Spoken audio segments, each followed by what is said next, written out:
Praise the Lord. ஆண்டவராகிய இயேசு கிறிஸ்துடைய இனிய நாமத்தினாலே உங்கள் ஒவ்வொருவரையும் மீண்டும் ஒரு புதிய காணொளியூடாக சந்திப்பதில் மிகுந்த சந்தோஷம்.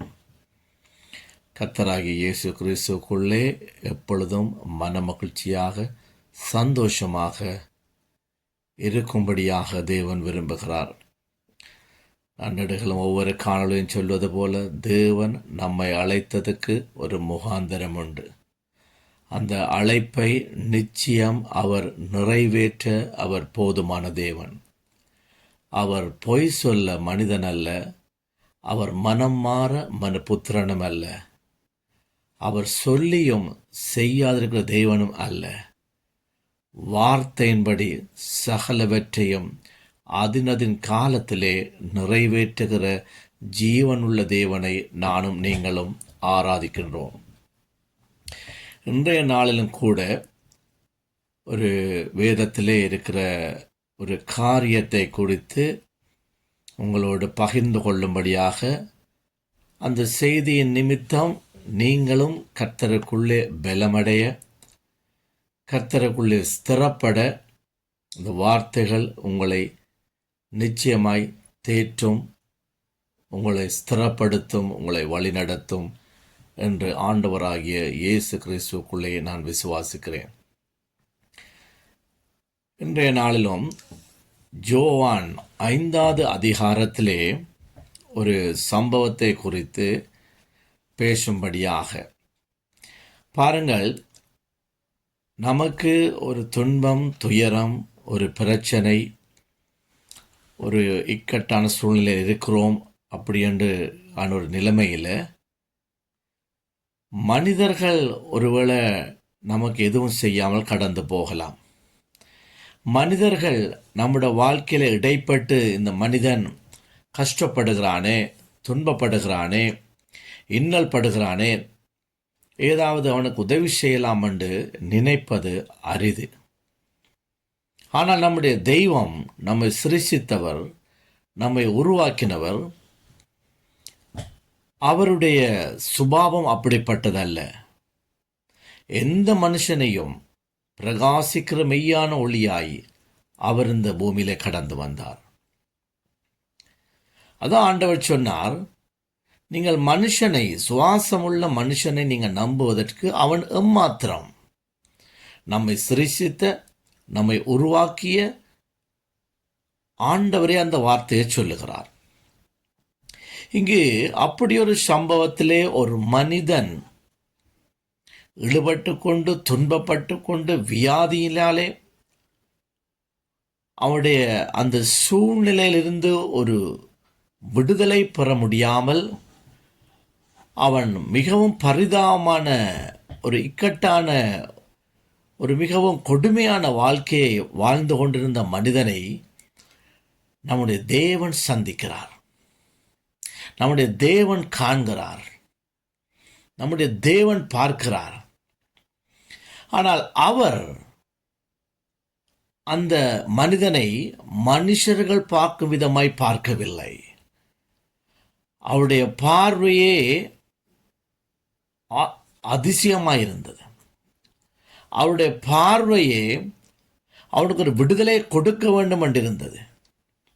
அவருடைய பார்வையே இந்த அடிமனத்தனத்திலிருந்து அவன் வெளியே வர வேண்டும் என்று தேவன் விரும்புகிறார். இங்கு ஒன்றை நானும் நீங்களும் கற்றுக்கொள்ள வேண்டும். கிறிஸ்துவுக்கு பிரியமான தேவ பிள்ளைகளே, நம்முடைய ஆண்டவராகிய தேவன் நம்மை எல்லா விதத்திலும் நம்மை ஆசீர்வதித்து நம்மை உயர்த்த அவர் போதுமானவர். நமக்கு இருக்கிற பிரச்சனைகளிலிருந்து நம்மை வெளியிலே கொண்டு வர அவர் போதுமானவர். நமக்கு முன்பதாய் சத்துரு கொண்டு வருகிற வியாதிகளாக இருக்கட்டும், பிரச்சனைகளாக இருக்கட்டும், நிந்தைகளாக இருக்கட்டும், உபத்திரங்களாக இருக்கட்டும், இவற்றிலிருந்து வெளியில் கொண்டு வர நம்முடைய தெய்வத்திற்கு நிச்சயம் முடியும். அவர் சர்வ வல்லமுள்ள தேவன். அவர் சொன்னாலாகும், கட்டளையிட்டால் நிற்கும். அத்தனை அதிகாரமுடைய தெய்வம்தான் நான் நீங்களும் ஆராதிக்கிற தெய்வம். ஆனால் அவர் நம்மிடத்தில் எதிர்பார்க்கிற காரியம், இப்படிப்பட்ட ஒரு பிரச்சனையில், இப்படிப்பட்ட ஒரு வியாதியில், இப்படிப்பட்ட நிலைமையில இருக்கிற நீ அதிலிருந்து வெளியே வர விரும்புகிறாயா? உதாரணத்துக்கு ஒரு வியாதியில் நீங்கள் அவஸ்தைப்படுகிறீர்கள் என்று சொன்னால், நம்முடைய தெய்வத்திற்கு அந்த வியாதியிலிருந்து உங்களை நிச்சயமாய் ஒரு பரிபூர்ண சுகத்தை கொடுக்க அவர் போதுமானவர். ஆனால் நீங்கள் அந்த வியாதியிலிருந்து விடுதலை ஆக வேண்டும் என்பதை நிச்சயமாய் நீங்கள் விரும்புகிறீர்களா? அந்த நிச்சயத்திலே விசுவாசம் இருக்கின்றதா? அதை நம்முடைய தெய்வம், நம்முடைய ஆண்டவர் அதை மிகவும் உன்னிப்பாய் கவனிக்கிறார், பார்க்கிறார். என்று சொன்னால் வேதம் சொல்லுகிறது, விசுவாசம் இல்லாமல் தேவனுக்கு பிரியமாய் இருப்பது கூடாத காரியம். என்ன காரியமாக இருக்கட்டும், உங்களுக்கு ஒரு ஆசீர்வாதம், உங்களுக்கு ஒரு மேன்மை, உங்களுக்கு ஒரு விடுதலை, எப்படிப்பட்ட காரியமாக இருந்தாலும் இதை நம்முடைய தெய்வம் செய்ய அவர் போதுமானவர். அப்படி என்கின்ற அந்த விசுவாசம் உங்களுடைய இருதயத்தில் இருக்க வேண்டும். இங்கு பாருங்கள், யோவான் 5வது அதிகாரம் 2வது வசனத்திலிருந்து வாசிக்கிறேன் பாருங்கள். எபிரேய பாஷையிலே பெதஸ்தா என்னப்பட்ட ஒரு குளம் எருசலேமில் ஆட்டு வாசல் அருகே இருக்கிறது. அதற்கு 5 மண்டபங்கள் உண்டு. இந்த பெதஸ்தா அப்படி என்றதை நீங்கள் அதனுடைய அந்த விளக்கம் என்னென்னு பார்த்தீங்கன்னு சொன்னால், பெதஸ்தாண்டா த கிரேஸ் ஆஃப் ஹவுஸ், கிருபையின் வீடு, கிருபையின் வீடு. அப்படிப்பட்ட அந்த ஒரு ஸ்தலத்தில் தான் 2வது வசனம் சொல்லி பாருங்கள். அங்கு குருடர்கள், சப்பானிகள், சூம்பின உறுப்புடையவர்கள் முதலான வியாதிக்காரர் அநேகர் படுத்திருந்து தண்ணீர் எப்பொழுது கலங்கும் என்று காத்து கொண்டிருப்பார்கள். அங்கு அந்த பெதஸ்தான்ற இடத்திலே 5 மண்டபங்கள் உண்டு. அந்த 5 மண்டபங்களை சுற்றிலும் குருடர்கள், சப்பானிகள், சூம்பின உறுப்புகளை உடையவர்கள் என்று பலர் அந்த இடத்திலே இருக்கிறார்கள். அதற்கு முன்பதாய் தண்ணி நிறைந்த ஒரு ஸ்தலம் இருக்கின்றது. அங்கே தேவ தூதர்கள் அந்த தண்ணீர் கலக்கிவிட்ட பிற்பாடு யார் அதில் முன்னுக்கு இறங்குகிறார்களோ அவர்கள் அற்புத சுகத்தை பெற்று அந்த இடத்திலிருந்து கடந்து போகிறார்கள். ஆனால் இங்கு ஒரு நபரை குறித்து சொல்லப்படுகிறது. அந்த மனிதனை குறித்து அந்த சம்பவம் எப்படியாக ஆரம்பிக்கணும்னு சொன்னால், அவன் அந்த வியாதியில் அவன் அந்த இடத்துல இருந்த வருடங்களை ஸ்பெஷலாய் குறிப்பிட்டு சொல்லப்படுகிறது. அவனுக்கு பெயர் இல்லை, அவனுக்கு குடும்பம் இருக்கா, அவனுக்கு பிள்ளைகள் இருக்கா, அதுகளை பற்றி ஒன்றும் அங்கு போடப்படவில்லை. அவன் 38 வருடங்கள் அங்கே இருக்கிறான். அவனுக்கு நடக்க முடியாது. அவனுடைய சரீரத்தை அவன் தன்னாகவே இயக்க முடியாது. அவன் அப்படி தன்னை சரி பண்ணுறதுக்கு இடையில் அங்கே உள்ளவெல்லாம் டக்குன்னு பாஞ்சு சுகத்தை பெற்றுக்கொண்டு அவன் அந்த இடத்த விட்டு போயிடுறாங்க. சரி, யாராவது இவனுக்கு உதவி செய்தாவது அதுக்குள்ள கொண்டு விடுவதற்கு ஒரு சாத்தியம் இல்லை. 38 வருடமா அவன் அங்கே இருக்கிறான். யோசித்து பாருங்கள், ஒரு ஸ்தலத்தில் அவன் 38 வருடம் இருக்கிறான்னு சொன்னால் அவனுடைய நிலைமையை கொஞ்சம் சிந்தித்து பாருங்கள். அவருடைய சூழ்நிலையை சிந்தித்து பாருங்கள். ஆனால் அவனுக்கு ஏதோ விதத்தில் அவனுக்கு அங்கு சாப்பாடுகள் கிடைக்கின்றது என்றதான் 38 வருடம் அவன் ஜீவனோடு இருந்திருக்கிறான். அவனுக்கு நடந்து அந்த இடத்துல ரங்கி அவன் சுகத்தை பெற்றுக்கொள்வதற்கு தன்னுடைய சரீரத்தை இயக்க முடியாத ஒரு சூழ்நிலை அங்கே இருக்கின்றது. ஆனால் அவனுக்கு ஆகாரங்கள் அங்கு வருகிறவர்கள் கொடுத்ததன் நிமித்தம் அவன் தன்னுடைய ஜீவனை காத்து கொண்டு இருக்கிறான். அப்படிப்பட்ட ஒரு சூழ்நிலையில் நம்முடைய சர்வ வல்லமுள்ள தேவன் அவ்வழியாய் வருகிறார். கிறிஸ்துவுக்கு பிரியமான தேவ பிள்ளைகளே, உங்களோட வாழ்க்கையில ஏதோ ஒரு காரியத்துக்காக நீங்கள் கனகாலம் காத்திருக்கலாம். நீங்கள் இளைத்து போயிருக்கலாம். ஐயோ, நான் ஆண்டவரிடத்தில் இந்த காரியத்துக்காக காத்திருக்கிறேனே, இது இன்னும் என்னோட வாழ்க்கை நிறைவேறவில்லையே, அப்படி என்று சொல்லி உங்களுடைய இருதயம் பரிதவிக்கலாம். உங்களுடைய உள்ளம் மிகவும் வேதனைப்படலாம். ஆனால் நம்முடைய தேவன் உங்களுடைய தேவைகளை தேடி வந்து சந்திக்கிறவர். உங்களுடைய காரியங்களை அவர் சந்திக்கிற தெய்வம். வேதம் சொல்லுகிறது, நீங்கள் நினைப்பதற்கு அதிகமாய் செய்கிற தெய்வம். சங்கீதத்திலே சொல்லப்படுகிற சங்கீத தாவீது எழுதுகிறார், உங்களுடைய விருப்பத்தை நீங்கள் சொல்வதற்கு முன்னதாகவே நம்முடைய சர்வ வல்லமுள்ள தேவன் அதை அறிந்திருக்கிறார். நீங்கள் அதை உங்களுடைய உதடுகளாலே அதை நீங்கள் தேவனுடைய சன்னிதானத்தில் சொல்வதற்கு முன்னதாகவே பிதாவாகிய தேவன் அந்த விருப்பத்தை அவர் அறிந்திருக்கிறார். பாருங்கள், இங்கே அந்த வசனம் சொல்லுகிறது பாருங்கள். யோவான் 5வது அதிகாரம் 6வது வசனத்தில் சொல்லப்படுகிறது, அந்த 38 வருடம் படுத்திருந்த மனுஷனை பார்த்து ஆண்டவர் ஸ்பெசிஃபிக்கா தெளிவா அந்த கேள்வியை கேட்கிறார். பாருங்க, அவர் கேட்கிறார், படுத்திருந்த அவனை இயேசு கண்டு அவன் வெகு காலமா வியாதியஸ்தன் என்று அறிந்து அவனை நோக்கி சொஸ்தமாக்க வேண்டும் என்று விரும்புகிறாயா? கிறிஸ்துவுக்கு பிரியமான தேவ பிள்ளைகளே, நீங்கள் ரட்சிக்கப்பட்டிருக்கலாம். நீங்கள் ஆண்டவராகிய இயேசு கிறிஸ்துவை சொந்த ரட்சகராய் ஏற்றிருக்கலாம்.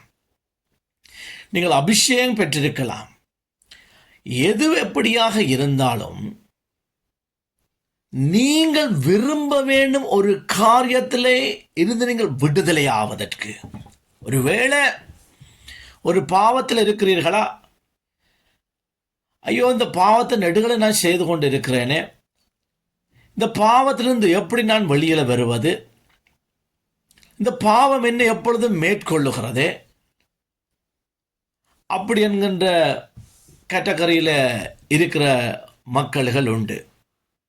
இன்னும் ஒரு புறம், நான் ஆண்டவருக்காக நல்லா ஊழியம் செய்ய வேண்டும், ஆண்டவருக்காக நான் வைராக்கியமாய் ஓட வேண்டும், அப்படி என்று நாங்கள் நினைக்கலாம். எதை நீங்கள் நினைப்பது, எதை நீங்கள் நினைத்தாலும் நீங்கள் அதை நீங்கள் செய்ய வேண்டும் என்கின்ற ஒரு முடிவில் திடமாயிருக்க வேண்டும். ஒரு பாவத்தை செய்கிறீர்களா? அந்த பாவங்களை மேற்கொண்டு கொண்டிருக்கிறதா? இயேசுவால் அந்த பாவத்திலிருந்து உங்களை மீட்க முடியும். தரித்திரத்திலிருந்து ஆண்டவர் உங்களுக்கு ஒரு ஆசீர்வாதத்தை கொண்டு வர முடியும். ஆனால் நீங்கள் தான் அந்த ஸ்டெப்பை எடுக்க வேண்டும். நீங்கள் எடுத்த அடுத்த கணம் ஆண்டவர் வருவார். பாருங்கள், இங்கு ஆண்டவர் பார்க்கிறவன் வெகு காலமாய் இந்த வியாதியில் அவன் அவஸ்தைப்பட்டதிலே அப்படியே கிடக்கிறான். பார்த்த உடனே கேட்கிறார் பாருங்கள், அவனை நோக்கி சொஸ்தமாக வேண்டும் என்று விரும்புகிறாயா? அப்போ பாருங்கள், அவன் என்ன சொல்லியிருக்க வேணும்? ஐயோ ஆண்டவரே, நான் சொஸ்தமாக விரும்புகிறேன், இவ்வளோ நாள் நான் இவ்வளோ காலம் இந்த இடத்துல இருக்கிறேன், எனக்கு ஒருத்தர் உதவி செய்யலை, நான் எவ்வளோ பிரயாசப்பட்டேன், ஒருத்தர் என்ன கொண்டு வந்து தண்ணிக்குள்ள போடலை, தேவதூதன் வந்து தண்ணியை கலக்கிற, நிற்கிற எல்லாரும் டக்கட பாஞ்சிடுறான், சுகத்தை பெற்றுட்டு போயிடுறான், எனக்கு ஒருத்தர் உதவி செய்யலை, நீங்கள் எனக்கு உதவி செய்யுங்க. அவனுக்கு தெரியல இது யாருன்றது. முதல் தெரியாது இயேசுவான்று. அதை நான் அப்புறம் அவங்களை காண்பிக்கிறேன். அப்போ அப்படி தான் சொல்லியிருக்க வேண்டும். இவன் சொல்றான் பாருங்கள், ஆண்டவர் கேட்டதுக்கு ஆம் இல்லது இல்லை, ரெண்டாவது பதிலாம் சொல்லியிருக்கணும், நீ சொஸ்தமாக விரும்புகிறாயா? ஆம். ஆனால் இவன் பாருங்க, அதற்கு வியாதிஸ்தன், ஆண்டவரை, தண்ணீர் கலக்கப்படும் போது என்னை குளத்தில் கொண்டு போய் விடுகிறதுக்கு ஒருவரும் இல்லை, நான் போகிறதுக்குள்ளே வேறொருவன் எனக்கு முந்தி இறங்கி விடுகிறான் என்றான். இவன் பாருங்க, சும்மா கதைச்சு கதைச்சு கதைச்சு அந்த 38 வருஷம் அதில் அப்படியே குந்திட்டான். கதைத்து கதைத்து கதைத்து அவருடைய காலத்தை அவ்வளோ காலம் செலவழிச்சிட்டான். இன்றைக்கும் கிறிஸ்துக்கு பிரியமான தேவ பிள்ளைகளே, நாம் தேவனிடத்தில் கருத்தாய் ஜெபிக்க வேண்டும். தேவனிடத்தில் கருத்தாய் நம்முடைய காரியங்களை அறிக்கை செய்ய வேண்டும். நம்முடைய தேவன் சகலவற்றையும் நேர்த்தியாகவும் செம்மையாகவும் அவர் செய்கிற நல்ல பிதா. நாம் அவரிடத்திலே சரியான முறையிலே நாம் ஜெபத்தை ஏறெடுக்கிறவர்களே, அந்த ஜெபத்தை நம்முடைய தேவனாகிய கர்த்தர் அதை செவிமடுத்து அதற்கு பதிலை கொடுக்க போதுமானவர்.